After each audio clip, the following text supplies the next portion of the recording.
This channel does not promote any violent, harmful, or illegal activities. All content provided by this channel is meant for an educational purpose only. আজকের আরো একটা বড় খবরের দিকে নজর রাখতে হচ্ছে। জেলে গিয়ে জেরা করার পর এবার জেএমবি জঙ্গি তারিকুলকে নিজেদের হেফাজতে পেয়েছে বেঙ্গল এসটিএফ। বেঙ্গল এসটিএফ তারাও হেফাজতে চেয়েছিলেন, অসম এসটিএফ তারাও হেফাজতে চেয়েছিলেন, কিন্তু বেঙ্গল এসটিএফ প্রাথমিকভাবে হেফাজতে পেয়েছে। কিন্তু কেন বারবার তারিকুলকে জিজ্ঞাসাবাদ করতে চাইছে বেঙ্গল এসটিএফ? তাহলে কি তারা কিছু অনুমান করেছেন? কৌশিক আমাদের সঙ্গে রয়েছেন, আমাদের সহকর্মী কৌশিক। কেন গোয়েন্দারা বারবার এই তারিকুলকে জিজ্ঞাসাবাদ করতে চাইছেন, জেরা করতে চাইছেন? দেখো, বেঙ্গল এসটিএফ মুস্তাকিম এবং সাজিবুলকে গ্রেপ্তারের পর কিন্তু এই তারিকুলের নাম উঠে এসেছে এবং সেই কেসে যুক্ত হয়েছে। তারপর কিন্তু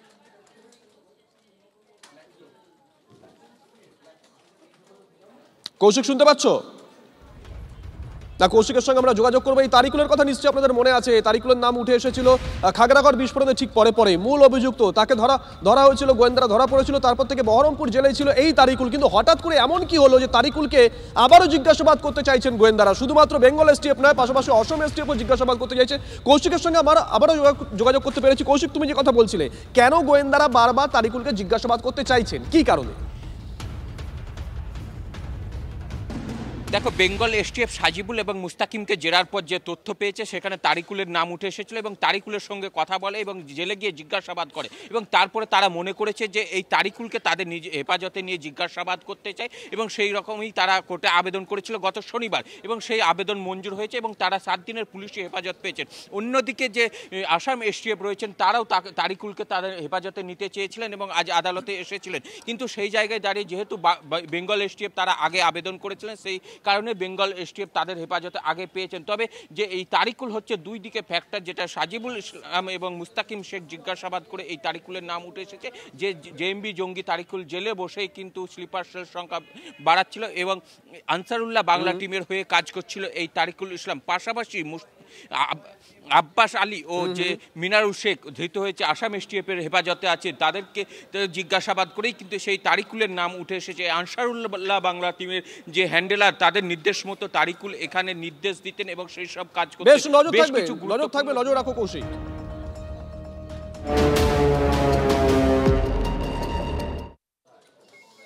দেখুন, পাসপোর্ট জালিয়াতির যে খবর আমরা ব্রেক করেছিলাম, কলকাতা পুলিশের এক প্রাক্তন এসআইকে অ্যারেস্ট করেছেন তদন্তকারীরা উত্তর 24 পরগনা থেকে।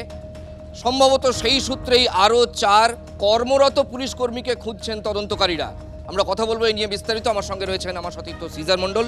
সিজার, তারা এই যে ইন্টারেস্টিং হচ্ছে, যিনি আগে ধরা পড়েছেন তিনি প্রাক্তন, যখন কর্ম ছিল তখন এই সব কুকর্ম করেছিলেন। এখন যাদের খোঁজ করা হচ্ছে তারা কর্মরত, যদি একটু বিস্তারিত বলো। দেখো, যখনই পাসপোর্ট তদন্ত শুরু করেছে এসআইটি বা স্পেশাল ইনভেস্টিগেশন টিম, তখনই দেখা যাচ্ছে সর্ষের মধ্যেই ভূত। ডাকঘর বা ডাক বিভাগ থেকে শুরু করে পাসপোর্ট অফিস, সেখানেও একাধিক কর্মীর যোগাযোগ পাওয়া গেছে এবং পুলিশেরও একাধিক কর্মীর যোগাযোগ পাওয়া গেছে। ইতিমধ্যেই তারা আইডেন্টিফাই করেছেন উত্তর কলকাতার একটি থানার এক আধিকারিক এবং সেখানকার এক হোমগার্ডকে। তার পাশাপাশি সিকিউরিটি কন্ট্রোল অফিস, অর্থাৎ যেখানে এই আব্দুল হাই কাজ করতেন, সেখানকারও এক আধিকারিক, সেখানকার এক কনস্টেবল, তাদেরকেও চিহ্নিত করা হয়েছে কারণ তাদের ভূমিকা যথেষ্ট সন্দেহজনক এবং তাদের সঙ্গে একাধিক যোগাযোগের যে প্রমাণ পাওয়া যাচ্ছে এই যে দলের সঙ্গে, অর্থাৎ পাসপোর্ট জালিয়াতি দলের সঙ্গে। এবং মনে করা হচ্ছে পুলিশের একাধিক ব্যক্তি, এই 4 জন ছাড়াও আরও কয়েকজন এই গোটা চক্রের সঙ্গে যুক্ত না হলে 51টারও বেশি পাসপোর্ট ইস্যু হয়ে যেত না, ভেরিফাই হয়ে ইস্যু হয়ে যেত না ভুয়ো নথিপত্রর এগেনস্টে। এবং সেখান থেকেই এই সংখ্যাটা আরও বাড়তে পারে বলে মনে করা হচ্ছে। এই 4 পুলিশ কর্মীকে ইতিমধ্যেই তাদের কর্তব্য থেকে অব্যাহতি দেওয়া হয়েছে তদন্তের জন্য। অনেক ধন্যবাদ সিজার।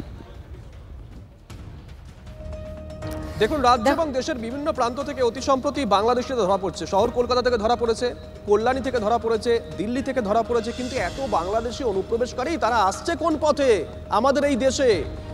উত্তরের কোচবিহার থেকে শুরু করে দক্ষিণে সুন্দরবন পর্যন্ত পুরো বিষয়টা ছানবিন করে 200টা জায়গা চিহ্নিত করেছেন বিএসএফ এর আধিকারিকরা, যেগুলোকে বলা হচ্ছে ব্ল্যাক স্পট। তাহলে কি এগুলো দিয়েই বাংলাদেশের এতদিন ধরে ঢুকছিল? বাড়তি কি ব্যবস্থা মোতায়েন করা হয়েছে বিএসএফ এর তরফ থেকে? সায়ন্ত আমাদের সঙ্গে রয়েছেন, আমাদের সহকর্মী। সায়ন্ত, যাবো তোমার কাছে যাবো, তবে তার আগে বিএসএফ এর তরফ থেকে ঠিক কি বলা হয়েছে শোনাই।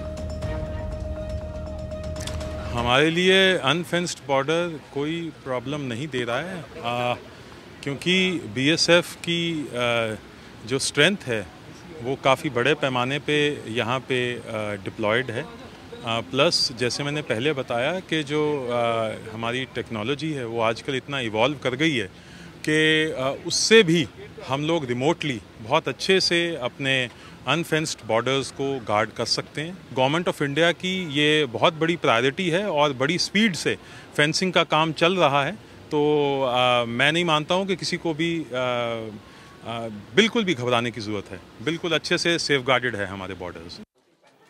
সায়ন্ত আমাদের সঙ্গে রয়েছেন, আমাদের সহকর্মী সায়ন্ত। বিএসএফ এর তরফ থেকে আমাদের প্রত্যেক ভারতবাসীকে আশ্বস্ত করা হলো, কিন্তু দুটো বিষয় চট করে একটু জানতে চাইবো। এক, এতদিন ধরে কেন এই 200 জায়গা থেকে লোক ঢুকছিল বলে প্রাথমিকভাবে অনুমান করা হচ্ছে? দুই, এখন বিএসএফ এর তরফ থেকে বাড়তি কোনো নজরদারি ব্যবস্থা করা হয়েছে কি? করা হয়ে থাকলে কিভাবে নজরদারি করা হচ্ছে?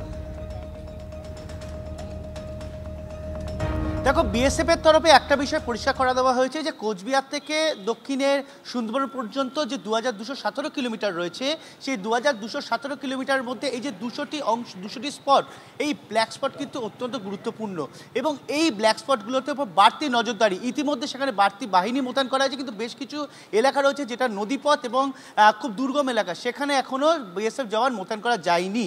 আর এই বিএসএফ জওয়ান মোতায়েন করা যায়নি বলেই সেই সব এলাকায় উদ্বেগ তৈরি করা হচ্ছে এবং সব মিলিয়ে যেটা পরিষ্কার হচ্ছে যে এই দুর্গম এলাকা বা নদীর যে চোরাস্রোত, সেখানেই কোথাও অনুপ্রবেশকারীরা নিজেদের হাতিয়ার করছে, সেটা কুয়াশার মধ্যে হোক বা রাতের অন্ধকারে হোক, অনুপ্রবেশকারীরা ঢোকার ক্ষেত্রে। এবং এই পরিস্থিতিতে কিন্তু কিভাবে সেই অনুপ্রবেশকারীদের আটকানো যায় সেটাই মূলত চ্যালেঞ্জ। ইতিমধ্যে সেখানে ড্রোন চালানো হচ্ছে, রাতের অন্ধকারে সেখানে ট্রাফিক অর্থাৎ বিএসএফের যে ট্রাফিক বোট আছে সেগুলো মোতায়েন করা হয়েছে। তবে চিন্তা একটাই বাড়াচ্ছে, যে এলাকাগুলো মূলত গরু পাচারকারীদের অন্যতম স্পট হয়ে দাঁড়িয়েছিল, সেই সব এলাকায় কিন্তু বাংলাদেশের আভ্যন্তরীণ পরিস্থিতি খারাপ হওয়াতে সেখানে হয়ে দাঁড়াচ্ছে অনুপ্রবেশকারীদের জায়গা। সব মিলিয়ে বিএসএফের মধ্যে কিন্তু একটা উদ্বেগ তৈরি হয়েছে এবং এই উদ্বেগের কারণে তারা কিন্তু ইতিমধ্যে স্বরাষ্ট্র মন্ত্রক গোটা বিষয়টি জানিয়েছে। কোথায় কিভাবে মোকাবিলা করা যায় সে ব্যাপারেও তারা আলোচনা এবং ভাবনা চিন্তার মধ্যে এনেছে বলে সূত্রের খবর। নজর থাকবে সায়ন্ত, নজর রাখো।